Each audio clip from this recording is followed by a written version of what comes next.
Michael Madhusudan Dutta রচিত মেঘনাদ বধ কাব্য। এটি রচনাকাল 1861 সাল প্রকাশ হয়েছিল এই কাব্যগ্রন্থ। মাইকেল মধুসূদন দত্তের এই কাব্যটি বাংলা সাহিত্যের একটি অনন্য নজির বা দৃষ্টান্ত। মেঘনাদ বধ কাব্য সমিল প্রবহমানতার যে ছন্দ, সেই ছন্দে রচিত। এই কাব্যগ্রন্থের শুরুর যে প্রথম অধ্যায় সেটি একটি বিশেষ কাব্যাংশ অভিষেক নামে বিভিন্ন পাঠ্য বইয়ের মধ্যে রয়েছে। আমাদের আজকের আলোচ্য বিষয় এই অভিষেক অংশটুকুই। তো এ প্রসঙ্গে একটু মেঘনাদ বধ কাব্যের কথা আলোচনা করে নেওয়া যেতে পারে। মেঘনাদ হলেন ইন্দ্রজিৎ অর্থাৎ রাবণ পুত্রেরই নাম। তিনি দেবরাজ ইন্দ্রকে জয় করেছিলেন এবং মেঘের মতো নাদ অর্থাৎ গর্জন করতে পারতেন বলেই যুদ্ধের সময় তার এইরূপ নাম হয়েছিল। তো এই কাব্যের মূল কথাই মেঘনাদ বধ অর্থাৎ তার বধ অর্থাৎ মৃত্যুকে কেন্দ্র করেই এই কাব্যগ্রন্থের মূল উপজীব্য বিষয়। এই কাব্যের মূল উপাদান সংগ্রহ করা হয়েছে বাল্মীকি রামায়ণ থেকে। আমরা জানি রামায়ণে রামই হলেন প্রধান চরিত্র বা নায়ক চরিত্র, কিন্তু মেঘনাদ বধ কাব্য যে ভাবধারায় রচিত সেখানে রাম একটি নেতিবাচক চরিত্র, অর্থাৎ দেখা যাচ্ছে সেই হলেন ভিলেন এই কাব্যের, এবং রাবণ তার পুত্র ইন্দ্রজিৎই এই কাব্যের মূল নায়ক। যে প্রেক্ষাপটে এই কাব্যগ্রন্থ রচিত সেখানে ধর্মীয় ভাবাবেগ নয়, বরং দেশপ্রেমের প্রেক্ষাপটকেই এখানে গুরুত্ব দিয়েছেন কবি। এক্ষেত্রে সোনার লঙ্কা যেন বিদেশিদের আক্রমণে ছারখার হয়ে যাচ্ছে, সেই জায়গায় কবির আধুনিক দৃষ্টিভঙ্গি থেকে তিনি দেখছেন এর কারণ কি, এ জায়গায় যুবকদের কর্তব্য কি, দোষ কার, কোন ঘটনার ফলস্বরূপ এই যন্ত্রণা ভোগ, এই সমস্ত কিছুকেই একটি পৌরাণিক প্রেক্ষাপটের মধ্যে দিয়ে আধুনিক যে কালিক সমস্যা বা সমকালীন যে সমস্যা, পরাধীন ভারতবর্ষের তৎকালীন যে সমস্যা, সেই ঘটনাটিকেই কবি কোথাও একটি রূপায়ণ করছেন, নবরূপ দিচ্ছেন, পুরাণের নবনির্মাণ ঘটাচ্ছেন তার এই কাব্যগ্রন্থে। যেখান থেকে এটি শুরু হচ্ছে সেটি একেবারেই একটি এই প্রথম স্বর্গের প্রায় মাঝামাঝি বা শেষের দিকের একটুখানি অংশ, যে জায়গায় দেখা যাচ্ছে যে বহিঃশত্রু হিসেবে রাম আক্রমণ করেছে লঙ্কাপুরীকে, এবং একের পর এক দুর্ঘটনা ঘটছে সেখানে। হতাহতের সংখ্যা বাড়তেই থাকছে, একের পর এক পুত্রদেরকে হারাচ্ছেন, ভাইদেরকে হারাচ্ছেন লঙ্কেশ্বর রাবণ। তিনি ভীষণ বিপর্যস্ত, এক মনস্তাপে এবং পারিবারিক চাপে এবং দুশ্চিন্তায়। মনস্তাপ তার কারণ একটি পূর্ববর্তী ঘটনা, যে শূর্পণখার অপমান সূত্র ধরে তার প্রতিশোধ নিতে গিয়ে সে জায়গা থেকে সীতার অপহরণ, এবং সেই কারণটি ঘুরে ফিরে রাবণের এই পরিণতি, যেন শত্রুকে ঘরে ডেকে আনার মতো ঘটনা ঘটল। এই জায়গা থেকেই একটি চরম মর্মবেদনা রাবণের, প্রায় কি কুক্ষণে হায়রে অভাগী দেখিলি কাল পঞ্চবটি বনে কালকুটে ভরায় ভুজগে, এই আক্ষেপোক্তি, এবং যে সেদিন যদি এই দুর্ঘটনা না ঘটত তাহলে হয়তো বা নিজ কর্ম দোষে মজাইনু কনক লঙ্কা মজিলা আপনি, এই যন্ত্রণা তাকে যেমন সহ্য করতে হচ্ছে, তেমনি একের পর এক পুত্রদের হারিয়ে, স্বজনদের হারিয়ে তার পারিবারিক অশান্তির ঝাপটাও তাকে ভোগ করতে হচ্ছে। আবার অন্যদিকে তার যে সেনা সৈন্য সামন্ত তারা একের পর এক হত, তার যে ভাই কুম্ভকর্ণ থেকে আরম্ভ করে তারা নিহত হচ্ছেন এ যুদ্ধে। এবং অর্থনৈতিক যে বিপর্যয়, স্বর্ণ লঙ্কার যে এই সময়ের যে বিপর্যয়, সেই অবস্থায় দাঁড়িয়ে একজন সম্রাটের যে মর্মবেদনা, তার এই একটা তৈরি করা দেশ, সেই দেশটা ছারখার হয়ে যাচ্ছে এমন একটি ঘটনার জন্যে, সেই জায়গা থেকে সেই আক্ষেপ, মনোবেদনা সব কিছু নিয়েই একটি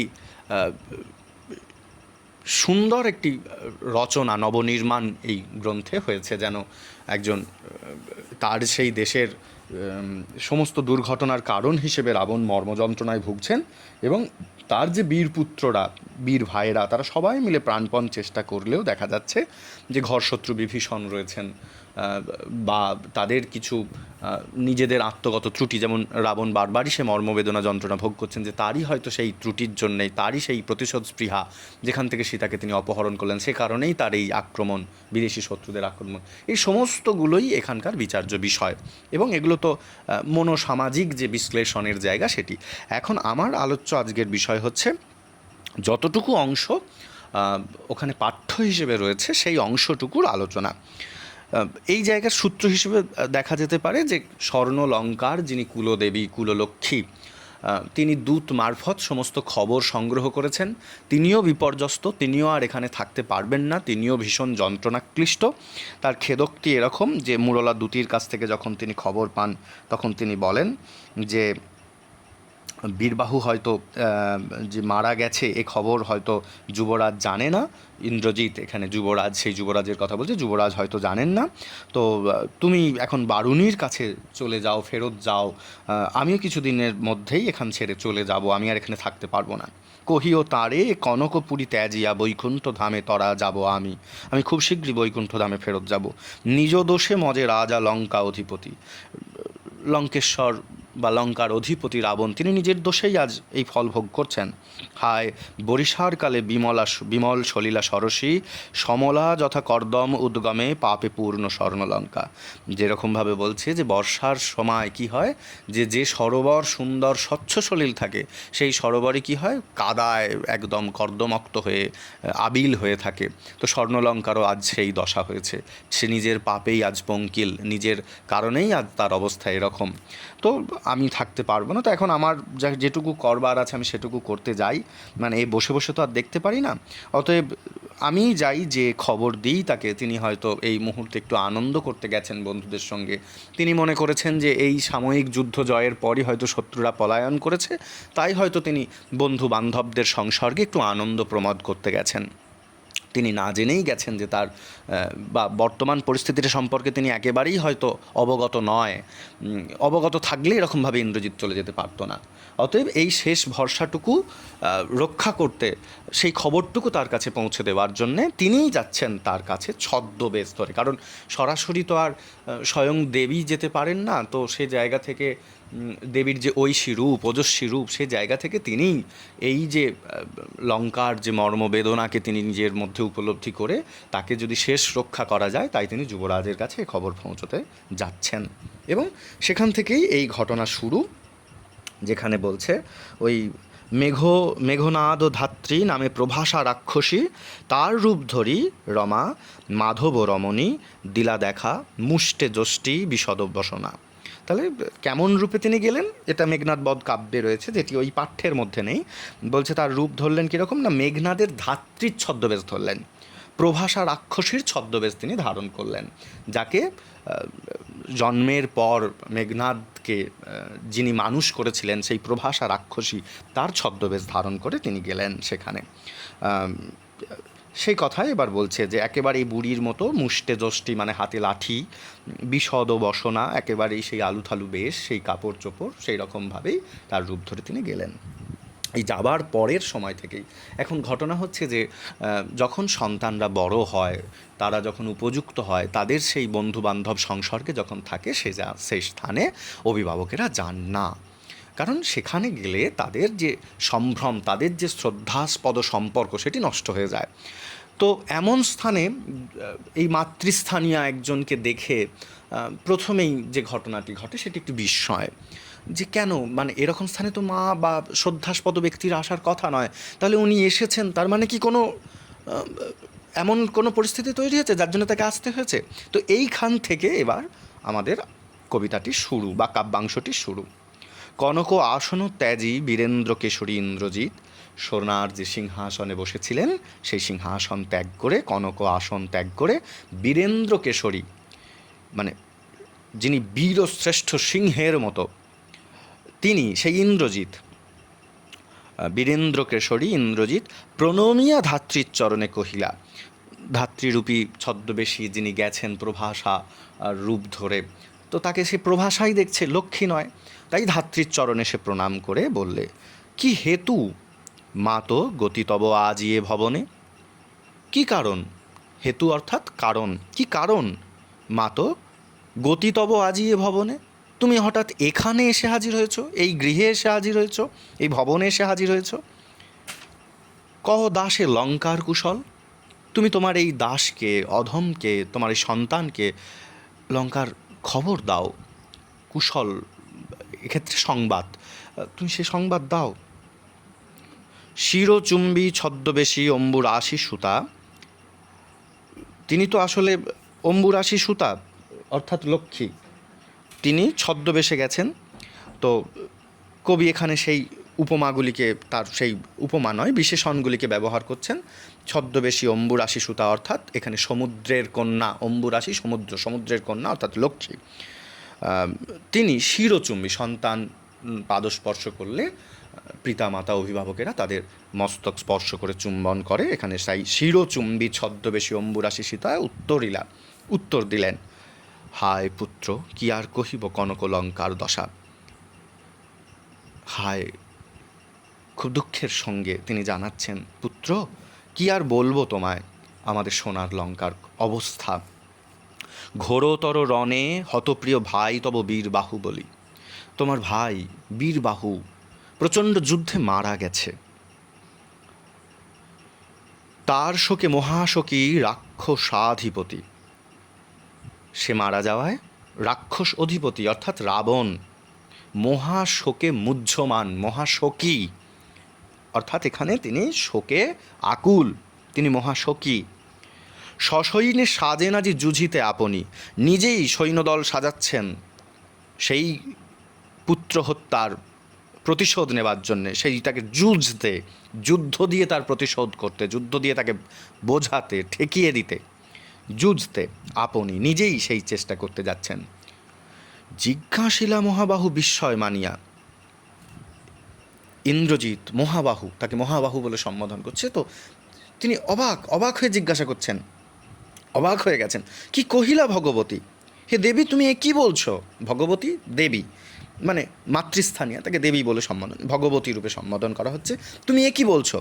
কে বধিল কবে প্রিয়ানুজে? আমার ছোট ভাইকে, প্রিয় অনুজকে, আমার প্রিয় ভাইকে কে বধিল, কে বধ করল?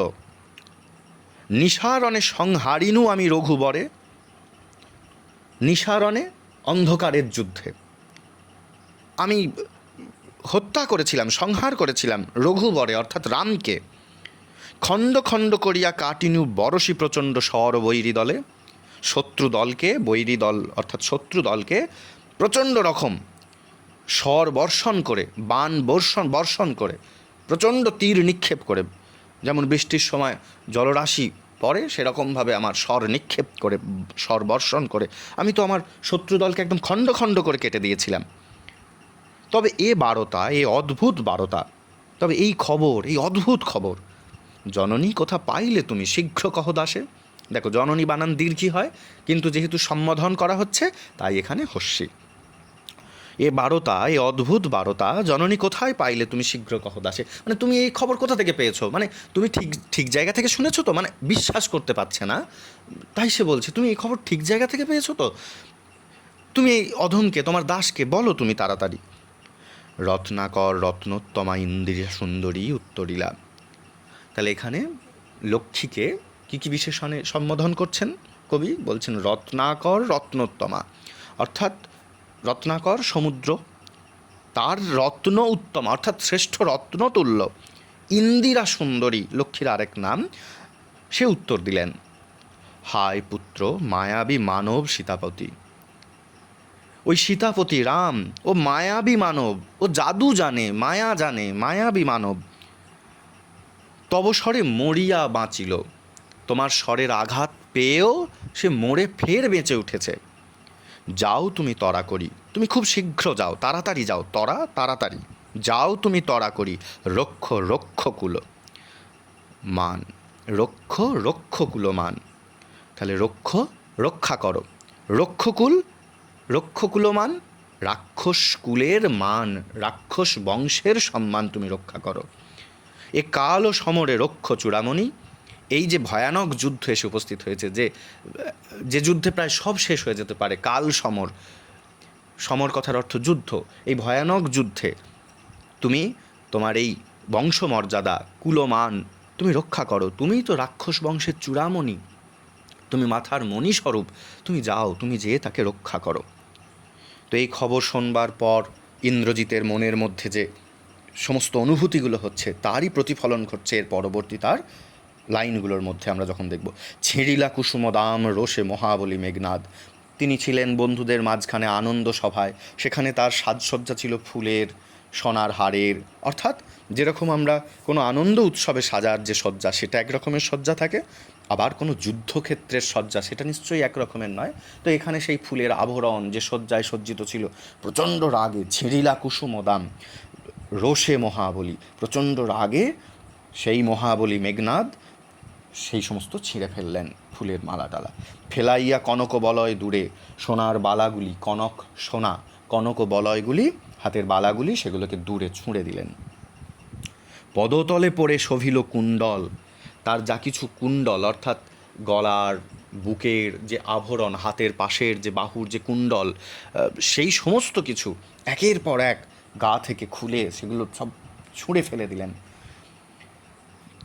সেগুলো কেমন করে পড়ে রইল, কবি এখানে উপমা দিচ্ছেন, যেরকমভাবে যথা অশোকের ফুল অশোকের তলে আভাময়।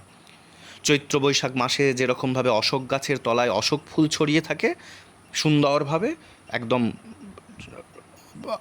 মানে লাল আভায় ভূষিত করে মেঝেটাকে, ঠিক তেমনভাবে ইন্দ্রজিৎ যেন দাঁড়িয়ে রয়েছে এবং তার সমস্ত এই আনন্দ আভরণকে তিনি ছুঁড়ে ফেলে দিচ্ছেন। এই জন্য তার নিজের এই আনন্দ আভরণের প্রতি একটা ধিৎকার, মানে সেই জায়গা থেকে ধিক মোড়ে কহিলা গম্ভীরে কুমার, ধিক মোড়ে। তিনি নিজের এই যে আমার ভাইকে ওখানে হত্যা করা হয়েছে, আমার এইরকম পরিস্থিতি দেশের, আর আমি এখানে এরকম অবস্থায়, নিজেকেই তিনি যেন নিজের ধিৎকার জানাচ্ছেন। ধিক মোড়ে কহিলা গম্ভীরে কুমার, নিজের মনেই নিজের ধিৎকার তিনি জানালেন। বৈরী দল বেড়ে স্বর্ণ লঙ্কা, শত্রু দল ঘিরে ফেলেছে আমার সোনার লঙ্কাকে। হেথা আমি বামা দল মাঝে, আর আমি এখানে আমার বন্ধু বান্ধবীদের মাঝখানে, মেয়েদের মাঝখানে, বামা দল মেয়েদের দলের মাঝখানে আমি এখানে পড়ে আছি। এই কি সাজে আমারে? আমার এই সময় কি এটাই উচিত? দশানন আত্মজ, আমি ইন্দ্রজিৎ, আমি রাবণের পুত্র, দশানন আত্মজ, দশানন রাবণ, আত্মজ পুত্র, আমি দশানন আত্মজ, আমি ইন্দ্রজিৎ, আনো রথ তরা করি ঘুচাবো এ অপবাদ বোধি রিপুকুলে।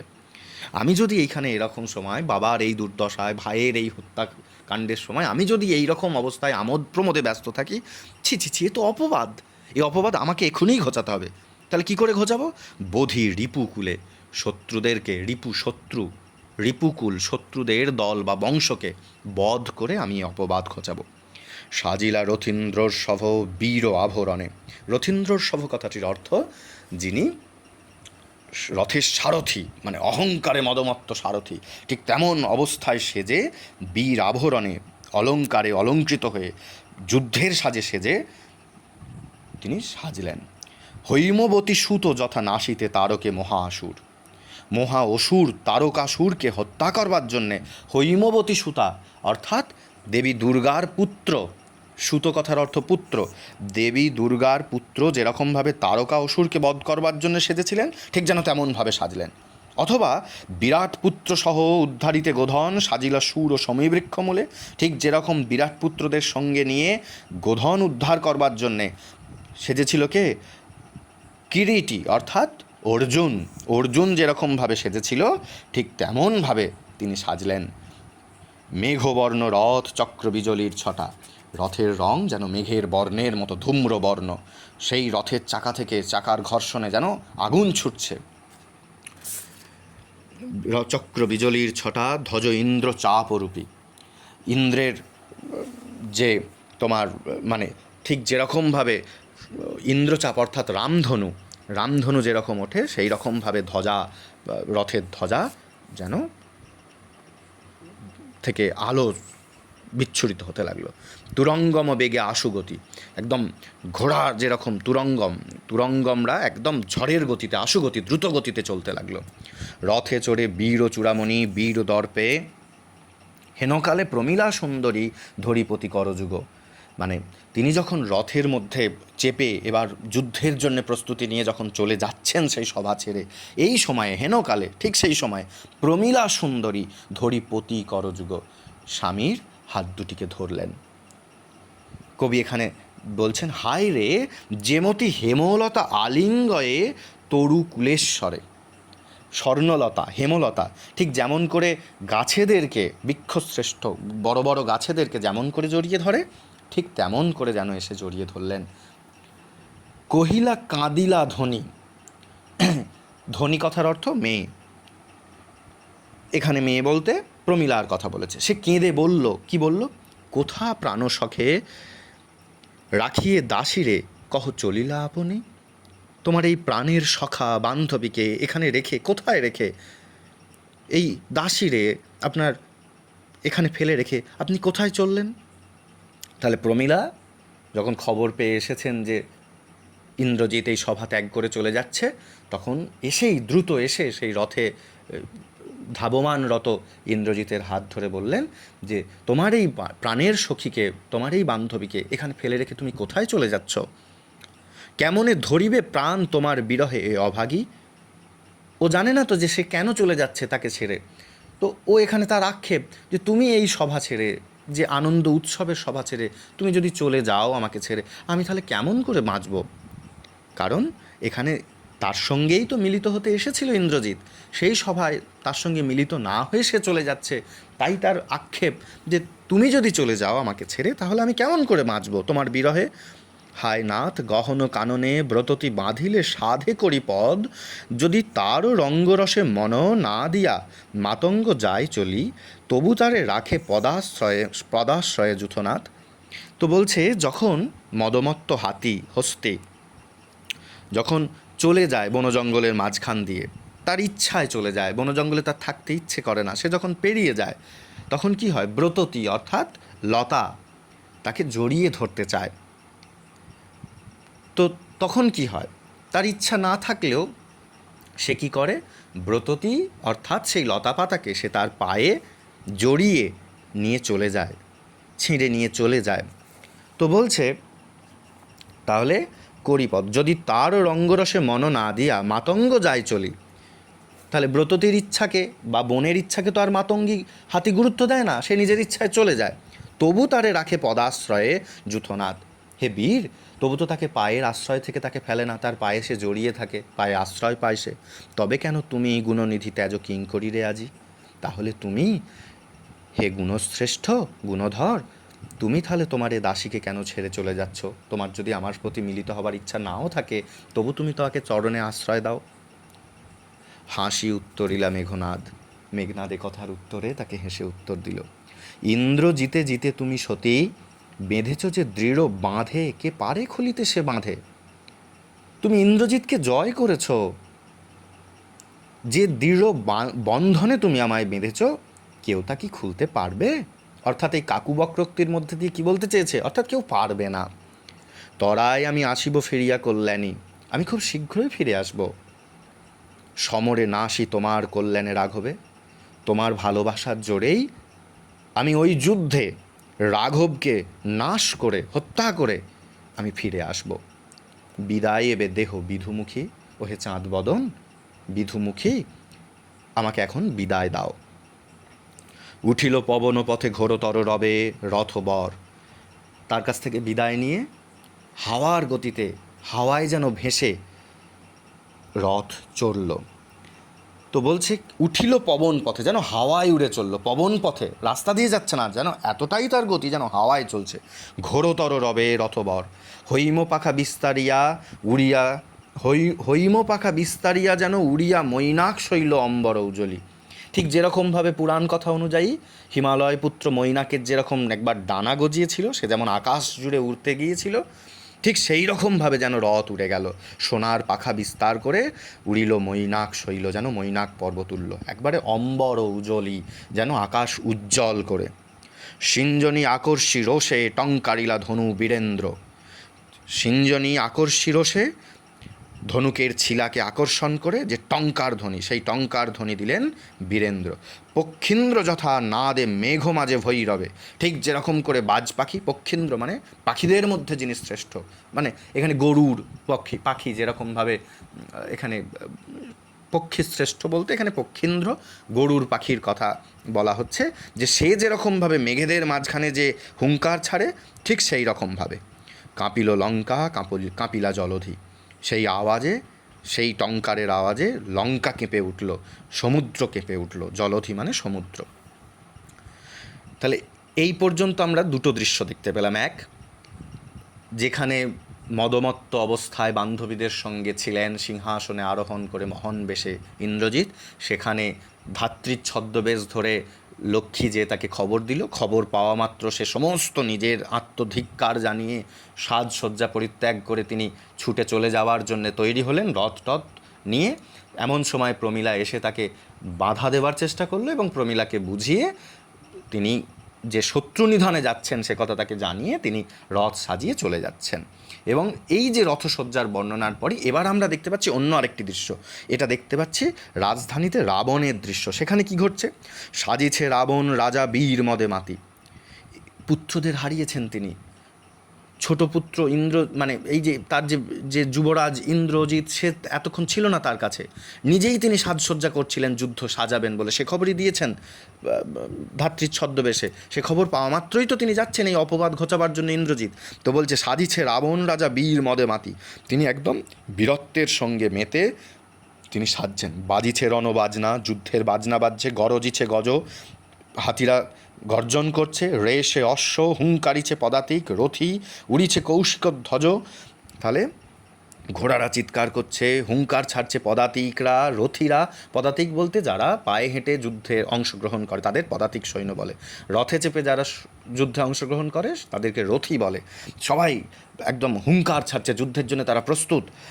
আকাশে কৌশিক ধ্বজ, ঘোর কৃষ্ণবর্ণ কালচে খয়েরি রঙের যে ধ্বজা, কৌশিক ধ্বজ, সেটা উঠিছে আকাশে কাঞ্চন কঞ্চুক বিভা, সোনার ঝলমলানি, সমস্ত যুদ্ধের অস্ত্র বর্ম সমস্ত কিছু থেকে একদম ঝলমল ঝলমল করে যে আলো বিচ্ছুরিত হচ্ছে তাকে বলা হচ্ছে কাঞ্চন কঞ্চুক বিভা। কাঞ্চন কথার অর্থ স্বর্ণ। এই সোনা থেকে যে সোনার পোশাক আভরণ, যুদ্ধের যে সাজ, সমস্ত কিছুর ওপর রোদ পড়ে যেন একদম ঝলমল ঝলমল করছে। হেনকালে তথা দ্রুতগতি উতরিলা মেঘনাদ রথি, ঠিক সেই সময়তে হেনকালে, সেই সময়ে দ্রুতগতি, খুব দ্রুতভাবে মেঘনাদ সেখানে এসে পৌঁছলেন। উতরিলা না দিলা করবুর দল হেরি বীরবরে মহাগর্বে, করবুর দল মানে রাক্ষস দল, তারা ইন্দ্রজিৎকে দেখেই, তাদের সেনাপতিকে দেখেই, তাদের এই মানে তখনও তার সে সেনাপতি নয়, তাদের যে ইন্দ্রজিৎ ছিলেন তাদের যুবরাজ, তাকে দেখবা মাত্রই রাক্ষসের দল আরও উৎসাহিত হয়ে পড়েছেন যুদ্ধের জন্য। তারাও সব একসঙ্গে নাদিলা অর্থাৎ আওয়াজ করতে, গর্জন করতে আরম্ভ করলেন মহাগর্বে। নমিপুত্র পিতার চরণে করজোরে কহিলা, ফিরে আসা মাত্রই বাবার চরণ স্পর্শ করে প্রণাম করে হাত জোর করে বলল, হে রক্ষ কুলপতি, শুনেছি মরিয়া নাকি বাঁচিয়াছে পুনঃ রাঘব। হে রাক্ষস কুলের মাথা রক্ষকুলপতি অর্থাৎ রাবণ, এ কী বলছে? আমি শুনলাম নাকি যে ফের নাকি রাঘব অর্থাৎ রাম নাকি ফের বেঁচে উঠেছে। এ মায়া পিত বুঝিতে না পারি, এ কী জাদু, এ তো বাবা বুঝতে পারছি না। কিন্তু অনুমতি দেহ, আপনি অনুমতি দিন, সমূলে নির্মূল করিব পামরে আজি, ওই অধমকে, ওই পামরকে আপনি অনুমতি দিলে একেবারে সমূলে নির্মূল করব। গাছকে যেরকম একদম মূল থেকে উৎপাটিত করে নির্মূল করা তাকে মারা হয়, ঠিক তেমনভাবে তাকে মারব। মানে যেভাবে মারলে আর ফের বাঁচবার কোনো সম্ভাবনা থাকে না। ঘোর স্বরানলে করি ভস্য, বায়ু অস্ত্রে উড়াইব তারে, প্রচণ্ড স্বরের আঘাতে তাকে পুড়িয়ে ছাই করে আর বায়ু অস্ত্র দিয়ে তাকে সেই ছাইকে আমি উড়িয়ে দেবো একদম, নতুবা বাঁধিয়া আমি দিব রাজপদে, অথবা তাকে বেঁধে এনে আপনার পায়ে ফেলে দেব। আলিঙ্গি কুমারে চুম্বি শির মৃদুস্বরে উত্তর করিলা তবে স্বর্ণলঙ্কাপতি। ছেলের এই কথাগুলো শোনবার পর তাকে আলিঙ্গন করে, আলিঙ্গি কুমারে আলিঙ্গন করে, চুম্বি শির তার মস্তক চুম্বন করে মৃদুস্বরে উত্তর করিলা তবে স্বর্ণলঙ্কাপতি। স্বর্ণের যে লঙ্কাপতি, স্বর্ণলঙ্কার যিনি অধিপতি রাবণ উত্তর দিলেন, রাক্ষসকুল শেখর তুমি বৎস, তুমি রাক্ষসকুল ভরসা, রাক্ষসকুলের মধ্যে তুমি শ্রেষ্ঠ, চূড়াসম, তুমি এই রাক্ষসকুলের ভরসা। এ কাল সমরে, এ ভয়ানক বিধ্বংসী যুদ্ধে নাহি চাহে প্রাণ মম পাঠাইতে তোমা বারংবার, তোমাকে বারবার এই কাল যুদ্ধে পাঠাতে আমার মন চাইছে না। হায় বিধি বাম মম প্রতি, আমার ভাগ্য, বিধি, বিধাতা এই মুহূর্তে বোধহয় আমার প্রতি তিনি ক্ষুণ্ণ হয়েছেন, তিনি আমার প্রতি বাম বিরুদ্ধ হয়েছেন। কে কবে শুনেছে পুত্র ভাসে শিলা জলে, কে কবে শুনেছে লোক মরি পুনঃ বাঁচে?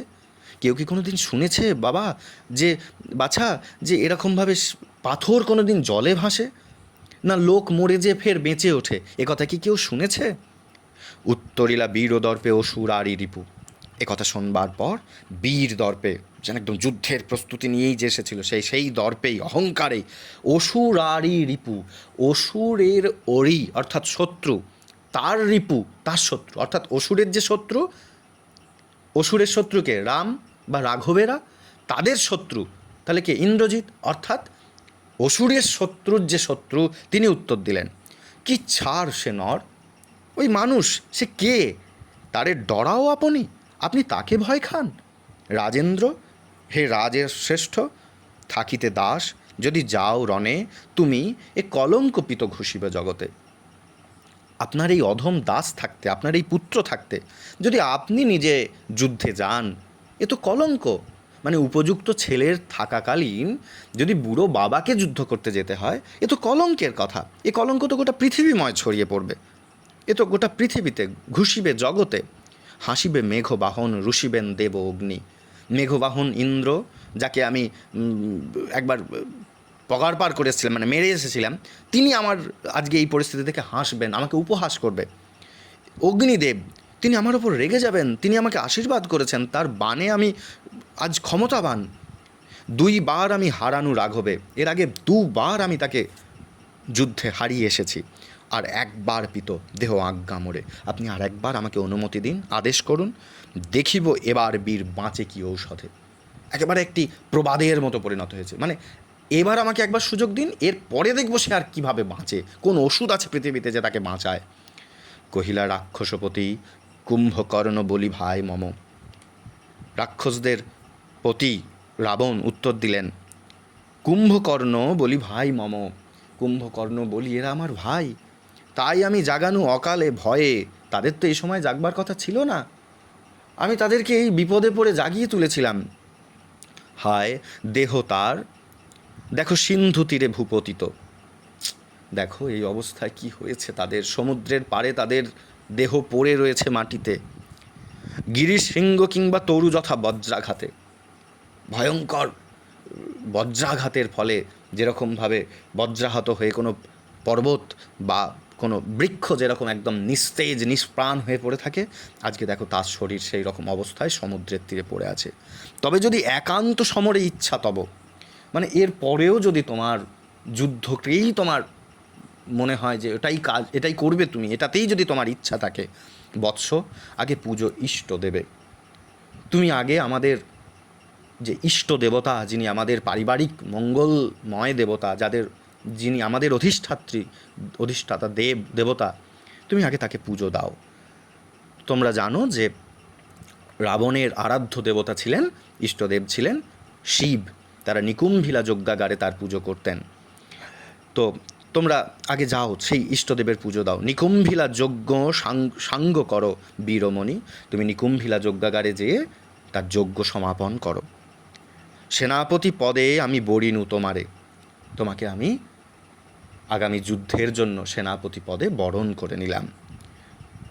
দেখো অস্তাচলগামী দীননাথ এবে, সূর্যদেবও এই সময় অস্তাচলে যাচ্ছেন, অর্থাৎ পশ্চিম দিকে ঢলে পড়েছে। প্রভাতে যুঝিও বৎস রাঘবের সাথে। সকাল হোক, তুমি এইটুকু সময় যাও, যজ্ঞাগারে যেয়ে ইষ্টদেবের পুজো দাও। তিনিও হয়তো আমার প্রতি বিরূপ হয়েছেন, তো তাকে আগে পুজো দিয়ে সন্তুষ্ট করো, তারপর সকালবেলা তুমি যুঝিও, অর্থাৎ এই যুদ্ধকে সামলিও, রক্ষা করো, তুমি যুদ্ধ করো তুমি রাঘবের সাথে। এতে কহিয়া রাজা যথাবিধি লয়ে গঙ্গদক অভিষেক করিলা কুমারে। এই সমস্ত কথা তিনি বলে, রাজা রাবণ বলে, তিনি গঙ্গদক, গঙ্গার জল নিয়ে ইন্দ্রজিতের মাথায় ছিটিয়ে দিয়ে সেনাপতি পদে তাকে অভিষেক করলেন। তো এইটুকু অংশই তোমাদের পাঠ্য। তাহলে অভিষেক কথার অর্থ কাউকে নতুন পদে বরণ করে নেওয়া, নবীন বরণ, অর্থাৎ কোনো পদে কাউকে অভিষিক্ত করে নেওয়া। তাহলে এই কাব্যাংশটুকুর মূল কথা, এই ভয়ঙ্কর যুদ্ধের ফলে যখন সবাইকে একে একে হারিয়ে নিজেই যুদ্ধের জন্য প্রস্তুত হতে যাচ্ছেন রাবণ, এমন সময় ইন্দ্রজিৎ সে খবর পেয়ে যখন নিজেই সে দায়িত্ব নিতে এসেছেন, নিজেই চাইছেন এই যুদ্ধের সেনাপতি হতে, সেই সেনাপতি পদে রাবণের অনুমতি নিয়ে তিনি যুদ্ধে যেতে চান। তখন রাবণ তাকে অভিষেক করে নিলেন সেনাপতি পদে, তাকে অভিষিক্ত করে নিলেন সেনাপতি পদে। এই অংশটুকুই তোমাদের অভিষেক নামে পাঠ্য হিসেবে রয়েছে।